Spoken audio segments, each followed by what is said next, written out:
Teman-teman, baca firman Tuhan wajib setiap hari. Amin. Halo teman-teman, baca firman Tuhan wajib setiap hari. Amin. Salam, selamat pagi saudara-saudara sebangsa dan setanah air di negara kesatuan Republik Indonesia. Kembali kita di channel TBKK Japiter Tinambunan.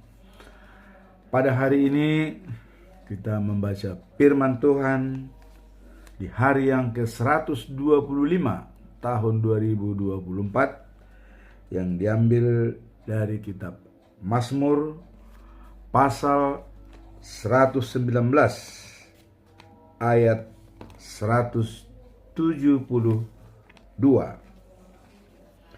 Dalam perikop pasal tersebut, doa mohon pertolongan. Sebelumnya doa Daud, berkati kepadaku hukum Tuhan. Jadi Daud sangat menghendaki hukum Tuhan yang akan menjadi pedoman bagi dia.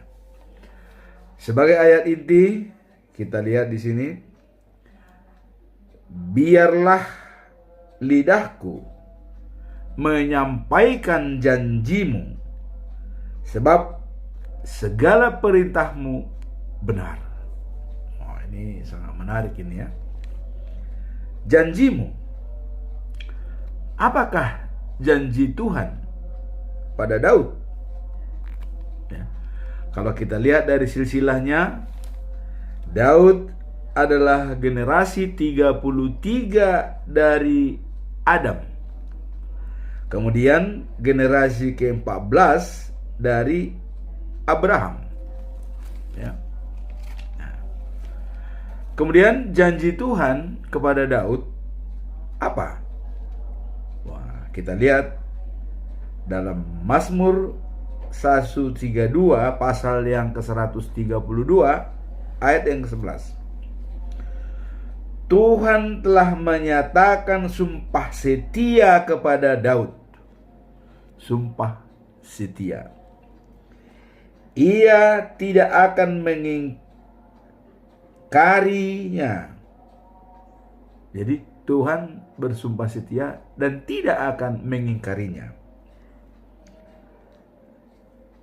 Seorang anak kandungmu akan kududukkan di atas tahtamu.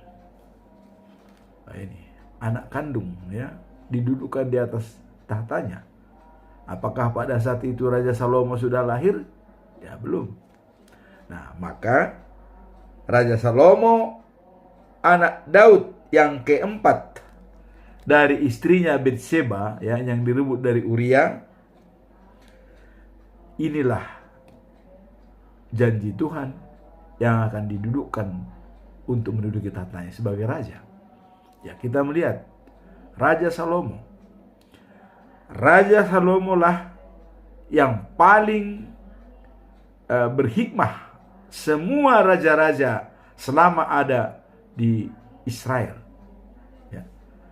Dan kemudian apa janji Tuhan kepada Daud? Daud, anakmu lah yang akan mendirikan bait suci kepada saya. Artinya Salomo lah yang akan mendirikan rumah ibadah. Nah, tapi Raja Daud mempersiapkan segala sesuatunya dan siap untuk mendirikan rumah ibadah. Tetapi Salomo lah yang diberikan sebagai anak Daud wewenang untuk mendirikan rumah ibadah, sehingga di Yerusalem berdiri rumah ibadah. Ya. Nah, kemudian ada lagi yang dipilih oleh Tuhan sebagai keturunan dari Raja Salomo. Nah, atau keturunan dari Raja Daud yang terkenal karena Tuhan berjanji kepada Daud, ya. Tuhan memilih Sion tempat kediamannya selama-lamanya. Nah, jadi Tuhan sudah memilih Sion tempat kediamannya selama-lamanya. Nah, kemudian di sini seorang keturunan Daud kujadikan raja pemerintahannya akan kuteguhkan, ya, kerajaannya selalu sejahtera. Siapa raja yang dijanjikan oleh Tuhan itu? Kita melihat tulisan daripada Pontius Pilatus di dalam salib Tuhan Yesus, INRI, Yesus Nazaret, Raja Yahudi. Inilah janji Tuhan kepada Daud. Dari keturunanmu lah akan menjadi raja dan yang diakui sampai selama-lamanya. Jadi janji pertama tadi adalah anaknya akan menduduki kerajaan. Anak kandungmu menduduki kerajaan. Itu Raja Salomo. Kemudian dalam pasal 132, ya, Mazmur 132, dari keturunanmu, ya, kujadikan raja dan pemerintahannya akan kuteguhkan, kerajaannya selalu sejahtera. Inilah datangnya Yesus ke dunia ini yang sudah dijanjikan oleh Allah kepada Raja Daud pada waktu dia bilang, keturunanmu akan kujadikan menjadi kerajaan yang tetap selama-lamanya. Itulah Yesus, ya. Nah, jadi kalau kita lihat ayat hari ini, ya, Daud mengatakan, biarlah lidahku menyanyikan janjimu, sebab segala perintahmu benar. Wah, maka Daud selalu menyanyikan, ya, nyanyian pujian bagi Tuhan. Lidahnya tidak pernah kepleset memuji Tuhan. Karena kenapa? Karena Tuhan telah menjanjikan kepadanya, ya, raja yang disegani Salomo, kemudian raja yang ditakuti oleh dunia selama-lamanya, itu Tuhan Yesus. Walaupun dia dibenci oleh orang Yahudi, tetapi dia sudah tertulis di dalam salibnya, Yesus Nazaret, Raja Yahudi. Ini karena Tuhan sudah memilih Sion, tempatnya selama-lamanya, tidak akan goyah lagi. Maka ditetapkanlah Yesus Raja Yahudi. Yesus, kalau kita lihat, dia generasi ke-60 dari Adam, ya, atau generasi ke-46 dari Daud. Nah, maka Daud selalu menyanyikan, ya, janji Tuhan kepadanya, sebab segala perintah Tuhan itu dianggap benar. Dan kita melihat ini ditulis mungkin ribuan tahun yang lalu, tapi kenyataannya sekarang memang janjinya itu ditepati. Jadi segala perintahmu benar dan janjinya ditepati. Dan Tuhan kan mengatakan tidak akan mengingkari janjinya. Jadi Tuhan telah menyatakan sumpah setia kepada Daud. Ia tidak akan mengingkarinya. Seorang anak kandungmu akan kujadikan di atas tahtamu, Raja Daud. Nah, kemudian dari keturunanmu, ya, Karena Tuhan telah memilih Sion, tempat kediamannya selama-lamanya. Nah, di sini seorang keturunan Daud untuk memimpin kerajaan tersebut. Itulah Yesus, Raja Yahudi dari Nazaret.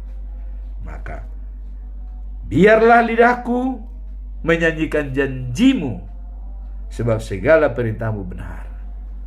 Itulah makanya Daud selalu lagu pujian menyanyikan janjinya yang telah diberikan Tuhan kepadanya. Nah, kemudian kaitannya dengan bacaan pagi yang diambil dari Mazmur 147 ayat 12 sampai 20 ya. Nah, kita lihat di sini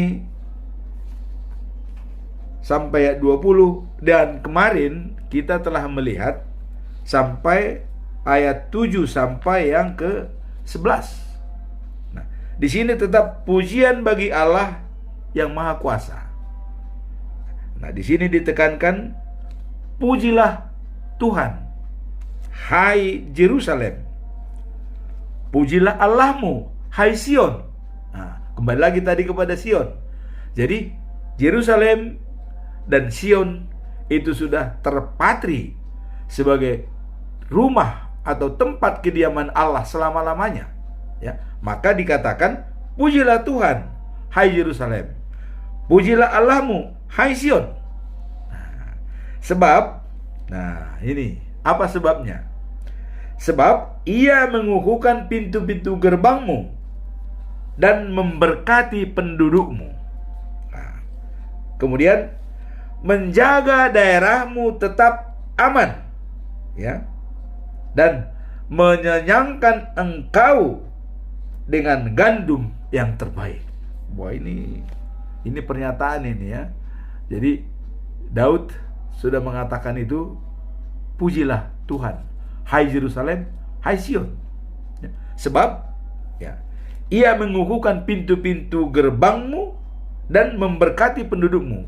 Jadi mengukuhkan pintu-pintu gerbangnya dan memberkati penduduknya, ya. Nah, kemudian menjaga daerahmu tetap aman, menyenangkan engkau dengan gandum yang terbaik. Tetap aman. Bagaimana sekarang Yerusalem? Aman apa tidak? Nah, tapi Tuhan mengatakan menjaga daerahmu tetap aman. Apakah berlaku sampai sekarang? Saya kira tetap aman. Itu sudah dijaga Israel, sehingga siapapun yang akan merongrong Israel itu tetap terjaga. Ya, karena ini Tuhan sudah berjanji, ya, bahwa Sion, ya, tempat Tuhan, tempat tinggal Tuhan selama-lamanya. Jadi ada sentral di dunia ini, ada sentral, ya, Sion, Yerusalem, ya. Nah, maka itu dijaga dan dikawal benar oleh bangsa Israel karena ini. Nah, kemudian tadi dikatakan, pujilah Tuhan, hai Yerusalem dan hai Sion, ya. Nah, karena disitulah Tuhan berjanji untuk memilih Sion, tempat kediamannya selama-lamanya, ya. Demikian. Nah, kemudian kita baca lagi bacaan malam. Apa? Yang diambil dari kitab Kolose pasal 3 ayat 12 sampai 17. Di sini merupakan kesimpulan daripada perikop ayat hari ini dan juga bacaan pagi. Hidup yang baru, ya. Perikop Kolose pasal 3 ini adalah hidup yang baru dan hidup yang lama. Bagaimana hidup yang lama? Matikanlah keinginan-keinginan dunia yang merongrong dirimu.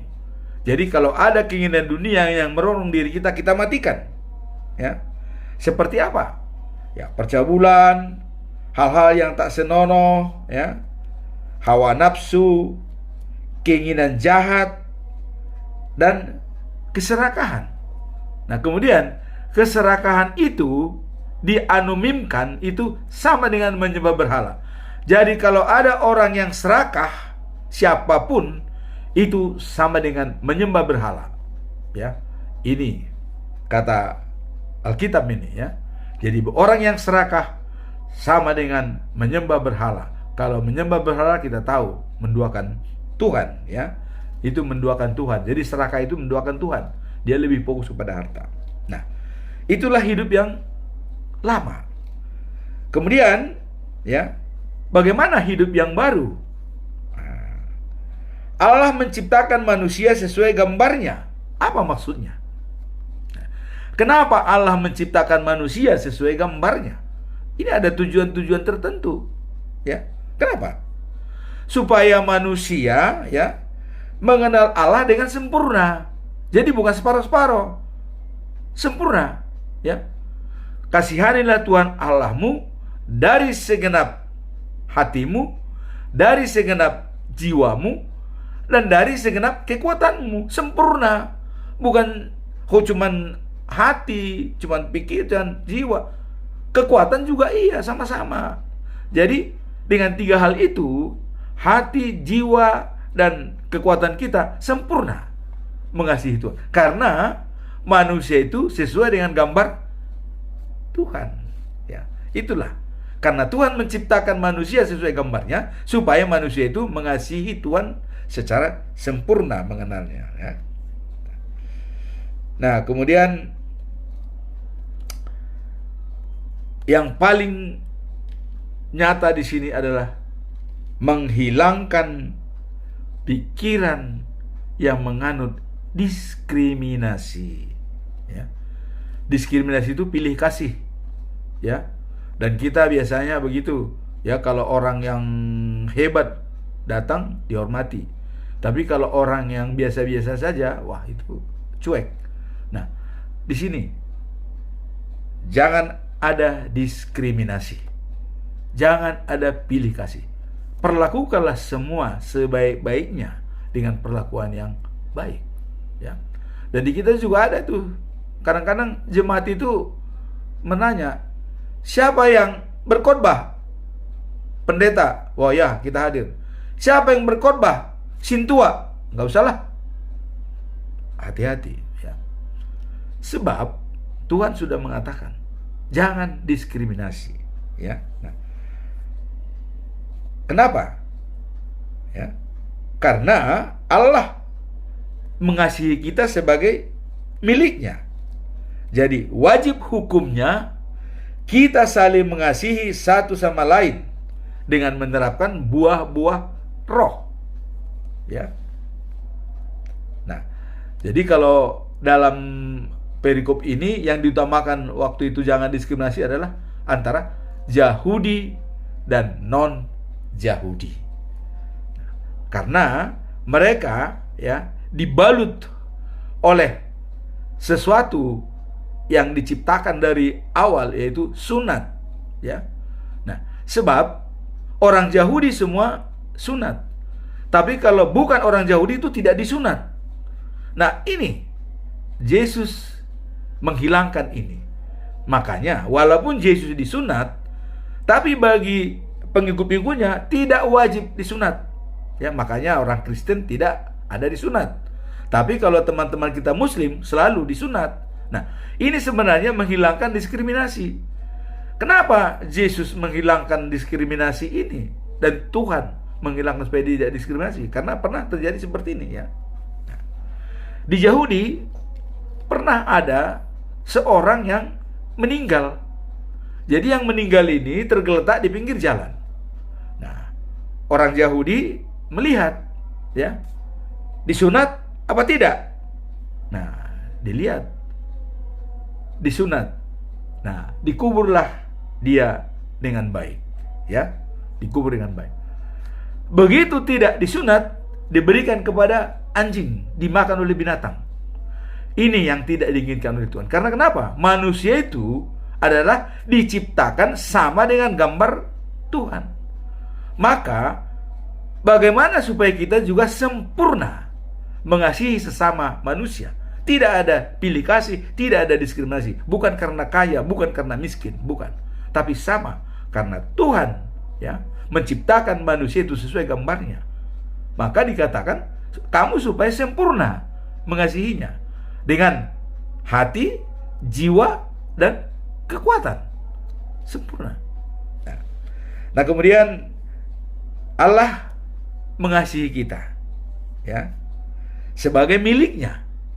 Nah, maka wajib hukumnya ya. Nah, ini wajib hukumnya kita saling mengasihi satu dengan yang lain dengan menerapkan buah-buah roh. Apa itu buah-buah roh? Ya. Kalau kita baca Galatia 5 pasal yang kelima ayat yang ke-22. Tetapi buah roh ialah ya, kasih, sukacita, damai sejahtera, kesabaran, kemurahan,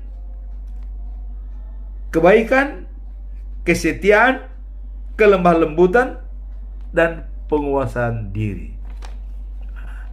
Dari semua buah-buah roh ini ada satu yang paling unik, penguasaan diri, pengendalian diri.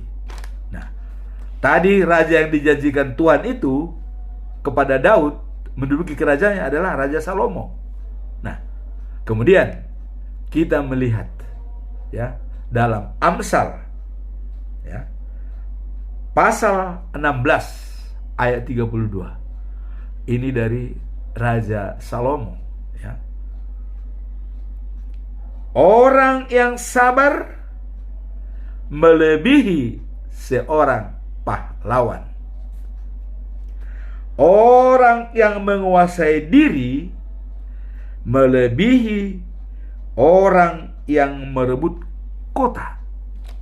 Nah, jadi kalau kita sabar, ya, kita sudah melebihi sebagai pahlawan.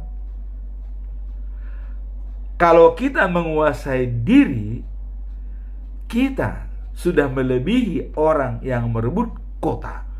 Yang merebut kota itu siapa? Itu kan panglima-panglima, tentara-tentara ya. Dan yang kuat-kuat lah. Kita melebihi itu kalau kita menguasai diri ya. Nah, maka Stephen Covey selalu mengatakan adalah be proaktif. Dan pertama-tama di dalam be proaktif adalah kesadaran diri ya. Kita harus sadar siapa kita di hadapan diri kita sendiri ya. Kemudian siapa kita di hadapan keluarga kita. Nah, kemudian siapa kita di hadapan masyarakat. Nah, kemudian siapa kita di hadapan alam semesta termasuk tumbuh-tumbuhan. Baru terakhir siapa kita di hadapan Tuhan. Kita harus sadar sesadar-sadarnya. Dan yang kedua ya, ada imajinasi jangka panjang ya. Jangan mengorbankan jangka panjang keperluan jangka pendek. Tetapi kita harus menjaga jangka panjang. Maka Stephen Covey selalu mengatakan, berpikirlah dengan imagination. What next? Apa yang kita lakukan untuk masa yang akan datang? Nah, kalau selalu itu saya katakan bahwa bukan bagaimana nanti, tetapi nantinya adalah bagaimana. Sebab kalau bagaimana nanti, kita masa bodoh, artinya cuek. Tapi kalau nantinya bagaimana, kita serius dan fokus pada sasaran kita. Nah, kemudian yang ketiga adalah hati nurani. Hati nurani, selalu kita dalam mengambil keputusan, kita bicara dengan hati nurani. Hati nurani itu siapa? Hati nurani kita, diri kita, keluarga kita, ya, masyarakat, dan Tuhan. Jadi dalam hal kita memikirkan hati nurani, kita bicara dengan diri kita, keluarga kita, masyarakat, dan Tuhan. Sesuai nggak dengan kebutuhan 4 unsur tersebut? Lakukan. Itulah hati nurani. Ya. Jadi suatu decision maker, ya, decision maker atau keputusan, pengambil keputusan, decision making, ya, pengambilan keputusan dari kita, hati nurani. Nah, kemudian terakhir yang dikatakan be proaktif itu adalah independent will. Everybody freedom to choice. Nah, dan everybody must be responsibility to his choice. Jadi semua bebas untuk membuat pilihan, tapi semua bertanggung jawab atas pilihan. Nah, kuncinya adalah kita diciptakan oleh Tuhan sama dengan gambarnya. Maka kita harus sempurna dalam bersikap terhadap Tuhan. Dari segi hati nurani, dari segi jiwa, dan dari segi kekuatan kita. Dan juga tadi dikuatkan oleh Stephen Covey, be proaktif. Nah, itulah firman Tuhan pada hari ini. Jadi tadi dikatakan, biarlah lidahku menyanyikan janjimu, sebab segala perintahmu benar. Dan dilanjutkan tadi dengan hidup yang baru, meninggalkan hidup yang lama, dan mengimplementasikan buah-buah roh di dalam hidup kita. Galatia pasal yang ke-5 ayat yang ke-22. Amin. Tuhan memberkati. Subscribe, comment, and share. Bye. Thank you for watching.